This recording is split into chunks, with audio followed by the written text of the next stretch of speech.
Après, c'est vrai que c'est plus facile de respecter quand ton boxeur a gagné. Tu vas te respecter le. Bien sûr. Mais il rend hommage à Tony c'est Yoka. vrai. Alors que le public français, je vois même des transferts de haine envers Bacolé, tu vois, en disant ouais mais c'est bon, il a rien fait, genre il a battu Tony Yoka, c'était pas si ouf que nous l'a vendu.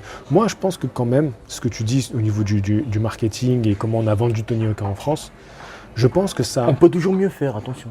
Ouais, mais je pense qu'en fait cet excès fait qu'un public qui n'est pas connaisseur, il s'est senti trahi quand il y a eu cette défaite. Parce que cette défaite, c'est arrivé à un premier combat important. Moi, j'avais dit que c'était vraiment le combat à ne pas perdre. Il ne fallait pas perdre ce combat-là. C'était terrible de le perdre. Avant même que le combat ait lieu. C'est le combat risqué.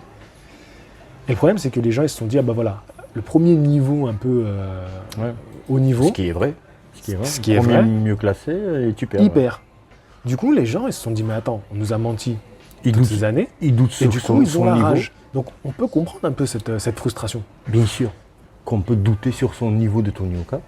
Le niveau qu'il a démontré contre Bacolé, on peut plus que douter. Et il a jamais, tu vois. Encore une fois, tu vois, ça frappait pas fort, c'était pas timé, ça touchait pas. Non mais tu vois, ça prenait beaucoup de coups, etc. Tombait plusieurs fois. Enfin, une ou deux fois. Enfin, une fois et la deuxième, il devrait pas être compté. Ouais. Et si, parce qu'il a touché le gant, c'est autre chose. Normalement, l'arbitre, il fait signe de glissade et truc, parce que il se tord la cheville, il se rattrape, ça arrive de trébucher. Trébucher, c'est pas compter sur un... Il y en a d'autres qui disent qu'il était touché au moment, et c'était pas forcément la cheville, mais il était sonné et ses jambes sont bougées. Je peux pas dire oui ou non. Non, j'ai bien revu l'action. Le combat. J'ai bien revu l'action et il commence à faire des déplacements un peu à la cubaine, tu vois. Droite, gauche, il veut faire des décalages. Et en fait, il se loupe. Avec son poids, la cheville elle tourne, donc, mais c'est pas sur un coup. C'était pas sur un coup. Ok. Non. Voilà, je ne sais pas où j'en étais. Mais oui, en tous les cas, voilà. Oui, c'est très important, c'est qu'en fait, bien sûr, je comprends les gens qui maintenant mettent tout en question, tu vois, à la fois la conquête, est-ce que Tony Yoka, tu vois, est-ce que Tony Yoka il est congolais ou pas d'origine? On peut même ça aujourd'hui mettre en question, tu vois, les gens, est-ce qu'il était vraiment au JO 2016 à Rio? Aujourd'hui, les gens ils deviennent fous. Et c'est vrai qu'on peut se poser des questions sur ses qualités de technique, etc. Parce qu'il était vraiment dominé. Donc il faut qu'il travaille, etc. Là-dessus, les critiques, je comprends. Il y avait une chose aussi intéressante que je voulais dire, mais comme d'habitude, j'ai oublié. Moi, si je peux en revenir, parce que là, je pense qu'on se rapproche doucement de la conclusion, c'est que moi, je peux comprendre le doute. Je peux comprendre la frustration au bout de 5 ans qu'au premier, même pas non, mais au premier mec d'un niveau international, ça casse. Je peux comprendre cette frustration et ce doute. Mais ce que je ne comprends pas, c'est ce déferlement de haine depuis le début, alors que les mecs, ils vont encenser des Jermel Charlo, tu vois, les Américains, qui sont des vrais connards. C'est-à-dire que c'est des mecs qui se battent en boîte de nuit. Shakur Stevenson, il a tabassé un mec. T'as les images, t'as les vidéos qui circulent. Eux, on les adore. Vraiment, ils sont magnifiques et tout. Alors que c'est des têtes de cons dans la vie de tous les jours. Et Tony Yoka, parce que 2-3 sorties médiatiques, il a été un peu arrogant, tu vois ce que je veux dire? On lui tombe dessus comme pas possible et les gens lâchent pas, tu vois. Et c'est ça qui m'étonne un peu, c'est-à-dire qu'on a tendance à toujours dire que l'autre, tu vois, de l'autre côté de l'Atlantique, ils sont tout beaux, c'est génial, tout ce qu'ils font c'est génial. Conor McGregor, on l'adore alors qu'il passe son temps à insulter des mères. Eux, ça va, tu vois, et donc on les suit, on les supporte. Mais quand c'est un gars de chez nous, un Français, alors là, c'est la pire des ordures, c'est une racaille, c'est un voyou, parce que il fait quelques sorties médiatiques qui sont pas très bien mesurées. Moi, j'ai jamais été trop fan quand tu dis des trucs. Et encore, franchement, j'ai pas grand-chose à lui reprocher. Moi, j'ai toujours été très étonné, tu vois, de vraiment cette rancœur, en fait.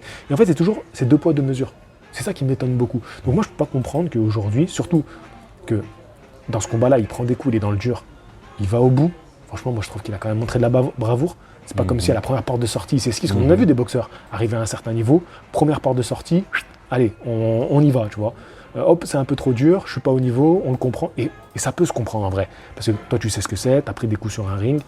Et tu peux comprendre que quand tu vois que tu n'es pas au niveau, tu risques de te faire tabasser pendant 10 rounds. Parce que c'est ça, Yoka. Il se fait toucher au premier round. Il sait que pendant 9 rounds, il va prendre la même sauce. Et il faut avoir envie de rester, de continuer les 9 rounds suivants. Il faut avoir envie d'y aller. J'en connais beaucoup. Moi, le premier, qui aurait dit, bon, allez, je tente encore 2-3 rounds. Et si ça passe pas, je reste assis dans mon coin. Tu vois. Je dis, non, j'y retourne plus, j'ai la cheville qui va mal. Tu vois. On connaît les prétextes. Il y en a plein qu'ils ont fait. Des Français qui ont échoué à un niveau mondial, il y en a eu beaucoup. On en a vu des Français qu'on a dit, ouais, ils sont super bons, et arrivés au niveau mondial, ça a cassé. C'est pas le premier, Tony Yoka. Il y en a eu d'autres les mois, les années précédentes. On en a vu plein. Mais alors lui, ça prend des proportions pas possibles. Ça, c'est ça qui me déçoit un petit peu. Pas possible, ouais. Et prenons exemple sur les Anglais, je trouve. Au niveau comment le public supporte ces boxeurs, tu vois, leurs boxeurs, tu vois. Ils sont quoi? Ils ont jamais mal parlé sur les réseaux. Ils sont clean, c'est des anges. Non, parce que c'est les gens de peuple, tu vois, du peuple. C'est des gens normaux. Ils peuvent déraper, ils peuvent faire comme Tony Yoka. Et encore, déraper, c'est le gros mot, hein, déraper, c'est bon. C'est un jeune qui a écrit, tu vois, à l'époque, des trucs sur le tweet qu'il a regretté. Bon, on va pas revenir sur ça, mais je veux dire, il a tué personne, entre guillemets. Bah oui. Et tu vois, c'est ça. Enfin, je peux encore dire 100 fois, tu vois, ce déferlement que je me choque. Mais voilà, je suis vraiment pas d'accord avec ça. Et en tous les cas, tout notre soutien, je sais, absolument. à Tony Yoka, à part le soutien ou pas, moi j'y crois. Qui peut aller au plus haut niveau, tu vas avoir sa chance mondiale, tu vas boxer pour un titre mondial. Il aura la chance. Il va gagner ou pas, c'est le jour même, il doit nous prouver. Tu vois, je ne dis pas il va devenir champion du monde, mais il aura la chance d'être dans le ring pour boxer pour un titre, l'un des 4 titres majeurs. Et à ce jour-là, on va voir, tu vois. Mais je crois à ce jour-là qu'il va arriver. Au lieu de dire il va devenir champion du monde, il aura sa chance. Déjà, c'est beau. De toute façon, moi, j'en discutais avec mon père hier. Et tu sais, moi, je lui retransmets un peu la haine qui ressort sur les réseaux. Et moi, j'en prends pour mon grade aussi, parce que je l'ai toujours soutenu et je le soutiens encore. Donc ça rend fou les gens que je le soutienne malgré tout.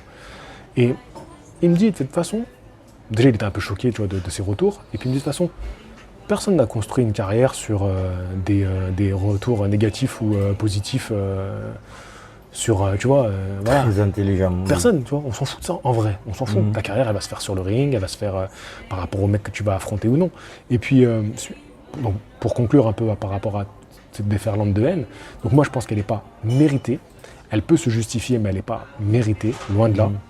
Et un autre truc que je voulais dire, ouais, je disais, ce que je voulais dire aussi, c'est que je repensais à ce combat, toute proportion gardée, et on n'est pas sur le même niveau de boxe. Hein. Ali contre Frazier. Le premier combat. Ali, il est au summum de l'arrogance. Et là, on peut dire qu'il a fait son image de marque sur l'arrogance et il sait qu'il est détesté, mais c'est pas grave. C'est comme ça qu'il vend des tickets et qu'il sait que ça fait du buzz. À l'époque, hein, le buzz de l'époque. Et il se fait torcher par Frazier. Il n'a pas de solution. Tout ce qu'il tente, il se prend le crochet du gauche, en veux-tu, en voilà. Et ça, c'était un grand combat de boxe. Ali, ce jour-là, il tombe de son piédestal. Voilà, il est envoyé au tapis. Vraiment, il perd, mais il n'y a rien à dire. Et Frazier, le petit jeune, conserve son titre de champion du monde et il renvoie Ali au placard. Alors que c'était le retour d'Ali et tout, c'était difficile. Genre, il avait dû revenir et il prend cette première défaite. Et ben, ça m'a fait penser à ça. Ça fait partie de la boxe, en fait. Les défaites font partie de la boxe. C'est comme ça, c'est le jeu. Tu y vas, tu fais un combat, tu donnes tout et tu peux perdre. Et c'est dans les défaites aussi qu'on apprend. Donc, Ali s'est pris une déferlante à ce moment-là. Parce que tous les gens me disaient, voilà, tu faisais arrogant. Même Frazier le premier, hein, comme il est content de le taper ce jour-là. Parce que l'autre, il s'était tellement foutu de sa gueule en conférence et tout. Il était tellement foutu de sa gueule que Frazier, je peux te dire qu'il était bien content de lui montrer sur le ring qui était le patron. Et ben c'est comme ça, voilà, c'est comme ça qu'on se forge. Face aussi aux critiques. Ali était l'un des plus critiqués à son époque. Là, on oublie maintenant, tu vois, maintenant on refait les pages de l'histoire. Mais à l'époque, il était très très critiqué. Et ben, à échelle française, et c'est pas le même niveau de boxe, hein. C'est bien sûr, c'est incomparable. Le combat Ali Frazier, c'est de la grande boxe. C'est vraiment un grand cru. Donc c'est incomparable. Bien sûr. Mais dans l'idée, ouais. Dans la défaite, les gens, c'est comme ça, les gens ils soutiennent le gagnant et ils tombent sur le perdant. Ça a toujours été comme ça, on ne va pas refaire. C'est aussi là qu'on voit les vrais supporters. C'est ça, ouais. Qui soutiennent leur équipe, même quand elle a des moments difficiles, quand elle bat de l'aile, qui savent aussi dire parfois des cruautés qu'il faut entendre, même si c'est pas facile. Tu entends des trucs durs et tu dis bon bah écoute, je vous montrerai la prochaine fois que tout ce que vous avez dit, et puis là vous me ferez des grands sourires et vous serez bien content que je gagne. Et JC, il a perdu un combat et alors absolument il faut garder tu vois, ce compteur à 0. Il a perdu un combat et alors il en a appris, comme j'ai dit dans ma vidéo, tellement, j'en suis persuadé, comme s'il aurait fait 10 combats, tu vois, 10 combats. Voilà, une défaite, ça ne veut rien dire. Et là, on appelle ça la conquête, reconquête, championnat du monde, ce que vous voulez. Mais pour moi, je pense que l'aventure Tony Yoka continue. Peu importe comment on va l'appeler, conquête ou pas. Je suis d'accord avec toi. Poto Dato, qui a une chaîne YouTube également. Je pense qu'on peut s'arrêter là. Et j'espère que ce petit podcast vous aura plu. Ça m'a fait, ouais, c'est super, j'ai kiffé. Ouais, c'était cool. On est un peu parti un peu dans tous les sens, mais c'est un sujet qui est vaste et il y a beaucoup de ressentis et d'émotions mis là-dedans. Donc chacun sera libre de l'interpréter comme il veut. Et puis nous, c'est aussi une façon d'extérioriser tout ça, d'en parler, parce que c'est important de battre le fer tant qu'il est chaud. Et puis on verra comment il reviendra et on verra à ce moment-là aussi peut-être comment les gens auront digéré cette défaite, parce que peut-être qu'il y a des gens qui parlent aussi sur le coup des émotions. Je pense que beaucoup de personnes s'expriment sur le coup des émotions et on verra bien comment il reviendra. Merci Dato. Et puis, merci à toi, merci à vous. Je vous dis à la prochaine. Fighting Tony.